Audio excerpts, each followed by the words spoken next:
Hey guys, it's me, Kay. Welcome back to 30th Century Reverie Media. Let's get straight into the first reading wrap-up of 2026 and my first one ever here on YouTube. I'm doing it slightly early. Today is the 29th of January because I have finished 10 books so far this year. So I think that'll make a catchy title, and I'll include what I'm currently reading at the end of the video. Let's just go. I actually finished in December, so I'm not counting this in the 10 total, but it's Orlando by Virginia Woolf. This book was insane. I feel like I really need to reassess it already because there's just simply so much happening in such a short book. I would encourage you to go straight into it without much spoilers, but it's quite famous for her being kind of a queer classic because the main character starts out as male and then she becomes female and lives as a woman for the rest of the story, and that's great and it's really cool. Magical realism galore, time travel, deconstructing norms seems to be her main goal, but what also really resonated with me were the themes about trying to just live authentically and be yourself, which also came through in the kind of writing sense. Like there's one revelation that Orlando has where she's like, I just need to write what I want to write. And I'm kind of a big theme of like literary criticism and revering like old poets and stuff like that. There's so much to think about here. Definitely a few criticisms are valid in terms of othering, orientalist things are handled. Virginia Woolf does not have the best track record with kind of racial and issues anyway. So read it with a critical eye, but I certainly think that it's a wonderful work overall, and I would recommend it. Oh, the first book I actually finished this year was one I started last year, but as you can imagine, it took a little while to get through. It is Middlemarch by George Eliot. Oh my god, I fucking loved this book so much. There's just so much to think about, and all the characters were so realistic and just felt like real people I was living alongside. I think for me that the main theme that really stuck out, besides the social reform era that this is set around, it's kind of just how women are expected to behave and perform that really resonated with me. And the political intrigue in this novel added a lot of layers of realism to kind of the provincial life. The societal shifts impacted every character in very tangible ways, and I think that sort of like Silas Marner, it is a very good study of smaller town life, but I think that there's no way I can possibly do this justice in a short segment. I would just encourage you to read it. Next, I read White Nights by Fyodor Dostoevsky, and in this volume there's also the short story Bobok. I totally understand why White Knight has kind of had a big popularity resurgence in the last while. It's an excellent depiction of chronic loneliness and just the heartbreak and longing to connect with somebody, basically. There were some passages in here that had very intense descriptions of dissociation and derealization that just really, really stuck with me, and I'm just like, wow. It's the whole how much little tiny glimmers of hope and love matter in some people's lives and in everyone's life, but especially those who are having a really rough time where it's like, this is the only moment of bliss I'll ever have, kind of thing. My god, a whole minute of bliss, is that really so little for the whole of a man's life? So yeah, if that quote speaks to you at all, just read it. Super short, super good. Next, I read Pride and Prejudice by Jane Austen, and I loved it so much. I don't really need to talk about it too much because everybody and their mother knows this book, but yes, I'm continuing with my Jane Austen plan of this year. So now I have only Sense and Sensibility, Mansfield Park, and Emma left to read. And yeah, I loved it. Just so entertaining, sharp, and like just pleasant to absorb. So loved it. Next, I read Lanny by Max Porter. Got this lovely Faber and Faber hardback edition for €1 in a charity shop. I am literally spoiled when it comes to really cheap books, not gonna lie. I read Grief is the Thing with Feathers last year, and it really stuck with me. So I was very excited to try this because there's some playful kind of postmodern experimental things happening. For example, whereas you have the crow in Grief is the Thing with Feathers, in this you have Dead Papa Toothworth. And, you know, there's some playful stuff like sentences being written all wobbly and in italics. I don't know. That part didn't work so well in comparison to The Crow, but I found that this was such a heartwarming, just gut-wrenching story. At the center, you have, you know, a divorced couple and their kind of odd, maybe neurodivergent kid, and an artist, and the artist is kind of an old man. He's sort of a bit of a weird to some of the people in the village where they live. I binged this book in one day. Just read it. Very short, and it's more of an impressionistic style with kind of minimal prose, where I feel like you just feel so much with so few words. I read The Plague by Albert Camus, and I do not want to talk about this very much because I did make a whole 10-minute video about it, but I loved this book quite a lot. The World of Yesterday by Stefan Zweig.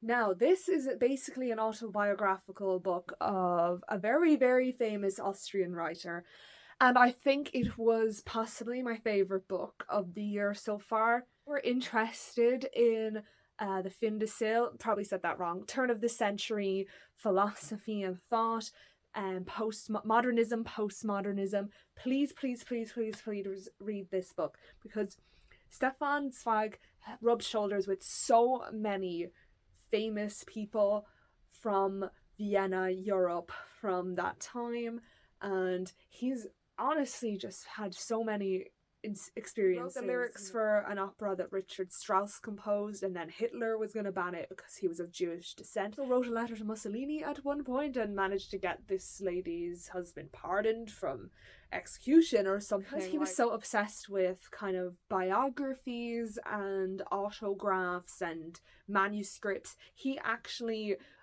wrote this book as kind of his collection of experiences with all the people that he thought so highly of in terms of, you know, art and literature and genius music, all that stuff. It serves that function. It just really have stuck with me so much.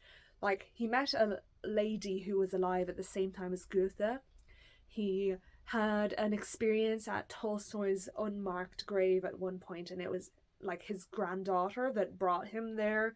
Like, he really traveled a lot too around Europe and Russia at the time, so he just experienced so much, and he's such an incredible writer, and now I need to read some of his fiction. It's very sad to see kind of the world wars destroy his dream of kind of European unity, and because he died in 1942 by suicide, it's just like he never got to see that his dream was at least partially realized, even if it's, you know, it's been a very tumultuous couple of forever. Privilege does show where, you know, he says he doesn't really like politics that much and it has a bit of a centrist air to it, but overall he's such a wonderful writer, and highly encourage everybody to read this incredible autobiography. Next we have The Mill on the Floss by George Eliot. I did make a quick short about some of my thoughts on this, but briefly I will say, if you're interested in this book at all,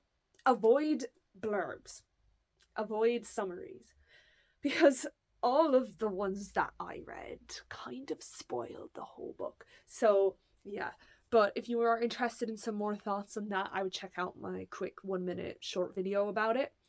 I get why a lot of people don't like this, but I'd say it functioning as a tragedy for the inescapable oppression of gender roles for both the male and the female characters. It works quite well. I like George Eliot's characterization quite a lot, and I find that all of her characters just feel so real. And Wuthering Heights by Emily Bronte, and this is my first Bronte book ever, so yeah, it was a big moment in terms of just me trying to get into Victorian classical literature and all this. I'm going to read more from the Brontes, probably Jane Eyre next in the coming months, but yeah, I had a lot of mixed feelings on this. It was very, very dark. None of the characters were quite that likeable. Having learned about Emily Bronte as a person and sort of the isolation, loneliness, and just all the crap that she had to deal with just trying to live in seclusion were very good. I think the mental turmoil stuff felt a little bit dramatic at times. I get that's the point, but I just mean, like, it reminded me of some very angsty fan fiction at times, which is not an insult, okay, but I don't know, I found it a little bit difficult to connect with, but it was good overall, and I think that I just need to reread some of the main passages. And yeah, it was weird that I ended up reading it near when there's a new Wuthering Heights movie coming out, but I don't give a shit. I'm not gonna go see that. Especially, I think they cast Heathcliff as White and stuff, and he's very clearly not written that way. I did watch a couple of videos about that, so yeah, it's a super interesting one, but I need more time with that. Listening to the audios of Heaven Official's Blessing, so that's going pretty well. I am on book 2 right now, so I've done book 1, so I do know the plot of the first 2 books, but we will be getting through the rest of the series throughout the year, I'd say, because they're kind of a nice, easy palate cleanser in between the classics that are filling up my TBR and my shelves. Book in the most recent one is The House of the Dead and the Gambler by Fyodor Dostoevsky. I started The Gambler today, so I'm not done that yet. Will be finished that before the end of January, so that's okay. But I finished The House of the Dead / Notes from a Dead House yesterday, and it was really, really worth reading. Semi-autobiographical work depicting brutal prison conditions and group kind of confinement psychology. He lists his experiences with so many different kinds of people, you know, really good men, educated men, peasants, insane kind of killers, criminals. A lot of it's actually quite funny as well, because there's a lot of banter between the different prisoners and convicts. In it, for sure, is kind of the class divide. He never really fits in with most of the other convicts because he kind of comes from the gentry, more educated gentleman class. A few years he spends in prison, he does slowly make some friends and stuff, but yeah, it's just so bleak and brutal. Again, don't go into it expecting much of a plot. He does serve his entire sentence because it's based on Dostoevsky's real experience, but it's kind of just like images and notes from a dead house, the prison. So kind of take it as more snapshots into a really, really brutal. And why is Dostoevsky so good, even though I've only read 3/4 things by him so far? It's the characters feel real, even though there's some tangents and he likes to ramble and maybe even be a bit repetitive at times. It just feels very, very real, and that's what I really enjoyed about this book. And in this one in particular, they're both very real, because he did have a gambling problem. He did go to prison for 4 years in Siberia. 3 chapters in this about the prison hospital as well, and that was dark, so dark. And there was also some interesting stories about animals and some severe animal cruelty that I'd like to forget reading that, honestly, but again, so worth reading for that. And I think it will really serve me going forward for the rest of the Dostoevsky books I hope to read within the coming years. So, the main thing I'm currently reading at the moment is War and Peace. I am 40% in, and I'm really enjoying it. I have a few other ones on the go as well, but this beautiful book that I found for €3, Wolf and the Reverats, kind of a collection of letters. I've started reading that as well. We've been reading some Emily Dickinson poems. Super incredible reading month and an excellent start to 2026. Please subscribe if you're seeing my videos for the first time, because I hope to post more monthly wrap-ups, because these are some of my favourite videos to watch from other people. So yeah, I'm adding my own to the pile. Thanks for watching. Bye bye. This has been 30th Century Reverie Media, and I'm Kay. Bye bye bye bye.